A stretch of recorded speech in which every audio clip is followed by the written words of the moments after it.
Pemirsa sudah menjadi korban pelecehan seksual oleh linjangannya dewe. AZ direwangi emeknya datangi SPKT Polrestabes Palembang bikin laporan polisi. AZ, siswi yang masih sekolah di salah siko SMA swasta di Palembang, balik di Jalan Panca Usaha, Lorong Wakaf, seberang Ulu 1 Palembang, sudah menjadi korban pelecehan seksual oleh linjangannya dewe inisial JF. Menurut keterangan emek korban Yeni, dirinya dewek tahu pas jingo isi pesan di WA HP AZ. Karena merasa penasaran, Yeni laju nanyoi kejadian yang dialami anaknya. Rupanya, korban ngomong sama emeknya, sudah 4 kali ngelaku kegawe yang tak benar dengan pelaku di hotel sama kos-kosan. Korban dewek sudah melinjangan sama pelaku kurang lebih sebulan.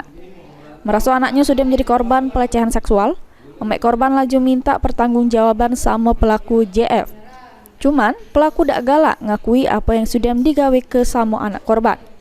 Atas kejadian tersebut, emek korban bersama AZ datangi sentra pelayanan kepolisian terpadu Polrestabes Palembang bikin laporan polisi dengan harapan pelaku secepatnya ditangkap.